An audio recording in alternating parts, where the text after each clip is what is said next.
In today's topic, we are going to discuss the heart external features and internal features. First, let us study the external features. So, heart is a hollow organ. It is situated slightly towards left side in the middle of thoracic cavity. It is made up of cardiac muscle.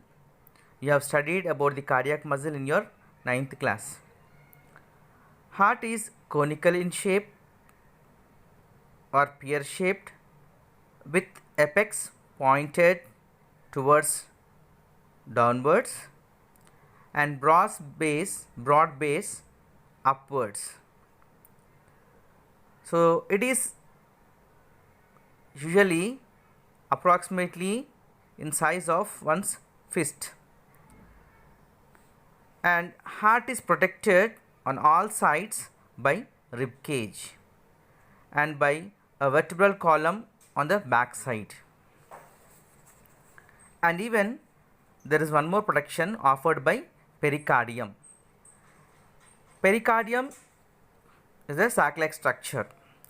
Heart is enclosed in a double layered transparent thin sac-like structure called pericardium. So as it is double layered, so the space between the inner and outer layers is called as pericardial space, and this space is filled with a fluid called pericardial fluid. Pericardium and pericardial fluid protect the heart from physical shocks or blows. When you see the ventral side of the heart, ventral side means the side on towards your chest and the abdomen, and dorsal means your back side. So when you see the ventral side, you can see two deep grooves, one vertical groove and one horizontal groove. So with these two grooves, we can come to a conclusion that heart is divided into 4 chambers internally. You can see some vessels, blood vessels attached to the heart. The blue ones, these two are called as the vena cava or caval veins. So this one is called as the superior vena cava, which carries the deoxygenated blood from head and neck region to the heart and into the right auricle. And the lower this blood vessel, it brings the deoxygenated blood from all the down parts of our body, such as the abdomen, legs, hand, and this is called as the inferior vena cava, and it pours the deoxygenated blood into the right auricle. And you can see one more blood vessel connected to the heart, and this is called as the pulmonary aorta. So aorta, we use the word aorta for the stout blood vessels, for the blood vessels which have greater diameter. Okay, so this pulmonary aorta, it carries the deoxygenated blood from the right ventricle to the lungs, and there the blood gets oxygenated, and after oxygenated, the oxygenated blood is brought to the heart by the pulmonary veins. You can see here two small veins attached. These are called as pulmonary veins. And you can see one more stout blood vessel called as the aorta. It is called a systemic aorta. It carries the oxygenated blood from the heart to all the parts of the body. That means when heart pumps the blood, the blood comes out through the systemic aorta and it is supplied to all the body parts. Now let us discuss the internal structure of the heart. When you see the internal structure of the heart, it contains 4 chambers. 1, 2, 3, 4. The upper two chambers are called as the auricles and the lower two chambers are called as the ventricles. So you can see these two auricles. This is the right auricle and this is the left auricle. The two auricles are separated by a wall we call it septum, called as the interauricular septum. Similarly, the two lower chambers called as ventricles, even they too are separated by a septum called as interventricular septum.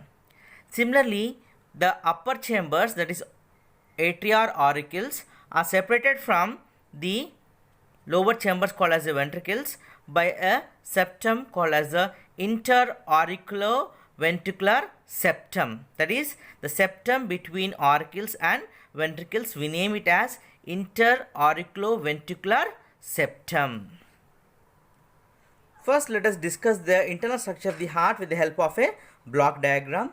Then let us see the actual internal structure of the heart.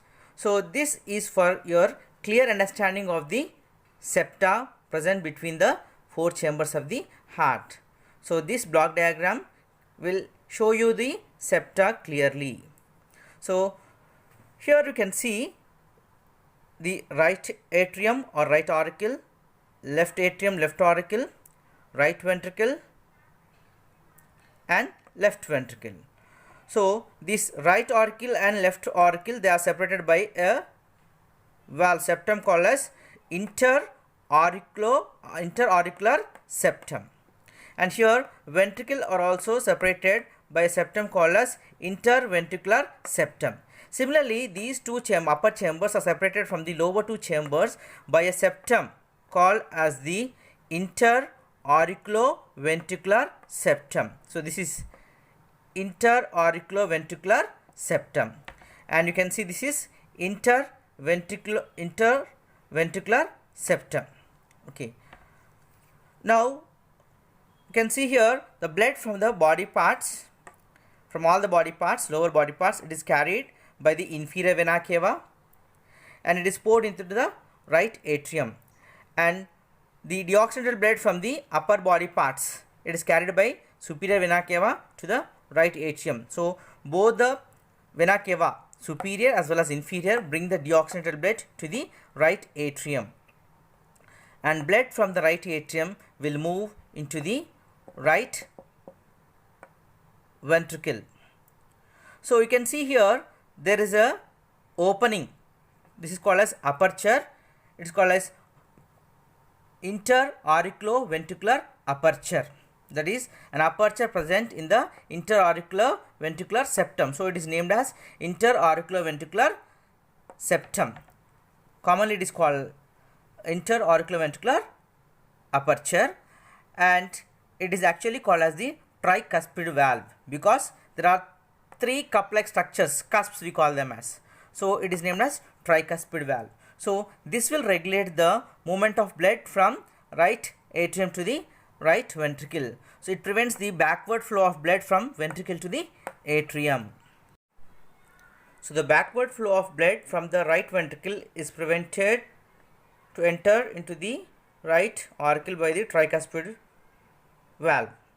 So when the right ventricle contracts, the deoxygenated blood moves into the pulmonary aorta. So from there the blood moves into the lungs and it gets oxygenated, that is the carbon dioxide from the deoxygenated blood is given to the lungs, and from lungs the oxygen is taken by the blood and blood gets oxygenated. So the oxygenated blood from lungs, it is brought to the left auricle, and from there it moves into the left ventricle, and from left ventricle it is pumped to all the body parts. So when the left auricle pumps the blood into the left ventricle, the oxygenated blood moves into this chamber, and when this left ventricle pumps or contracts, it has to move into the systemic aorta. This is systemic aorta, to originate from the left ventricle, but the oxygenated blood may even move into the atria also. So this backward flow is prevented by one more valve called as the bicuspid valve. As there are two cup-like structures, it is named as bicuspid valve. So this bicuspid valve prevents the backward flow of the oxygenated blood into the auricle from the ventricle. Now let's discuss the internal structure of the heart in detail.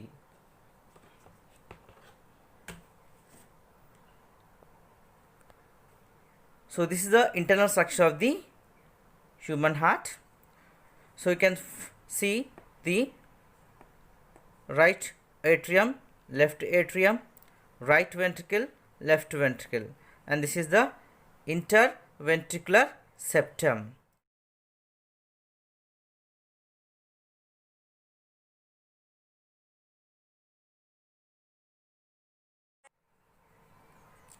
So you can see the superior vena cava, inferior vena cava, pulmonary aorta, systemic aorta. Okay. And you can see the pulmonary veins here also. You can see. So blood from lower parts of the body is brought by the inferior vena cava to the right atrium, and the deoxygenated blood from the upper parts of the body like head and head, it is brought by the superior vena cava into the right atrium. So the deoxygenated blood from the right atrium will be pumped into the right ventricle, and the backward flow of blood from the ventricle to the auricle is prevented by the tricuspid valve located in the septum, called as the the septum is named as the interauriculoventricular septum.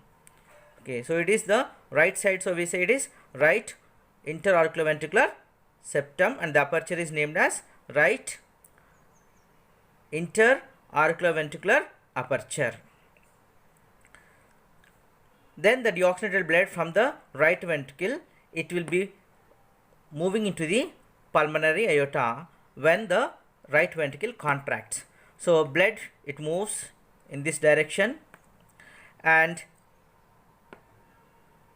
it is from here, it is the pulmonary aorta carries the deoxygenated blood to the lungs, and there it gets oxygenated, and the oxygenated blood, it is carried to the left atrium by this pulmonary veins, left pulmonary vein and the right pulmonary veins. So these two bring the oxygenated blood from the lungs to the left atrium, and you can see the pulmonary aorta is branched. So this is the left pulmonary branch, and this is the right side pulmonary branch, artery branch. And when the oxygenated blood enters into the left ventricle contracts and pumps the blood into the systemic aorta. So that is, systemic aorta originates from the left ventricle, and the pulmonary artery originates from the right ventricle. So when the left ventricle contracts, the oxygenated blood moves into the systemic aorta. So there is a chance that the oxygenated blood may move into the left atrium also, the upper chamber also. So that is, backward flow is prevented by the bicuspid valve located in the septum between the atria and the left atrium and the left ventricle. So there is a bicuspid valve between the left atrium and left ventricle, and tricuspid valve between the right atrium and the right ventricle. When you see the chambers, the thickness of the chambers, the auricles are relatively thin than the ventricles, and when you compare this left and the right ventricle is somewhat more thicker compared to the right ventricle. So because the left ventricle has to pump the blood, that is, when it contracts, the oxygenated blood moves into the systemic aorta. So to create that excess pressure, or to withstand that pressure, so the left ventricle is having the thick walls. So when the left ventricle contracts, the blood will be pumped into the systemic aorta, and it is the biggest aorta, and it carries the blood to all the body parts. So the systemic aorta branches into many branches as it moves downwards and supplies the oxygenated blood to all the body parts. Now you can see all the parts of the internal structure.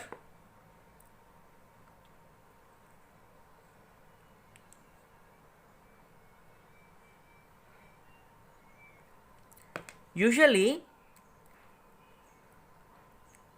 there are two types of blood vessels, the arteries and veins. Arteries usually carry the oxygenated blood from the heart to the other body parts, and veins, they bring the deoxygenated blood from all the body parts to the heart. But there is one exception case. Here we have named here this branch as a pulmonary artery. So this is the artery carrying the deoxygenated blood from the right ventricle to the lungs, and we have named this as the pulmonary veins. So veins usually they should carry the deoxygenated blood, but this pulmonary vein, it carries the oxygenated blood from lungs to the heart. So this is one of the exception case in the blood vessels, in naming the blood vessels. Apart from these blood vessels supplying blood to the body parts and bringing the blood from body parts to the heart, there is one more blood vessel called as the coronary vessels. Now let us see about the coronary vessels.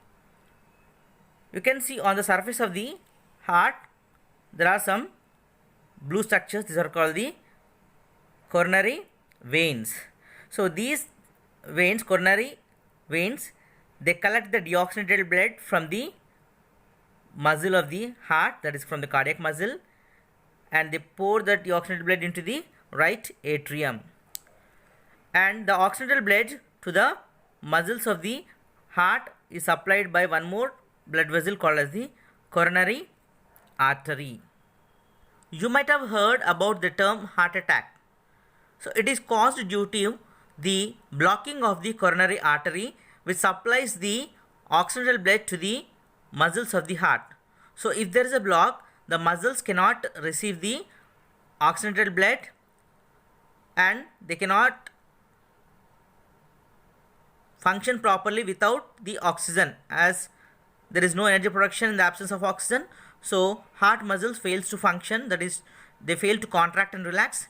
As a result, it leads to heart attack. There is one more question. When the blood moves from the right ventricle to the pulmonary artery, the backward flow is also possible. Is there any method to prevent the backward flow? Yes. So even the starting part of the vessel, that is the pulmonary artery, as well as the origin of the systemic aorta, there are valves called as semilunar valves. So these semilunar valves, which are present both in pulmonary artery and the systemic artery, they prevent the backward flow.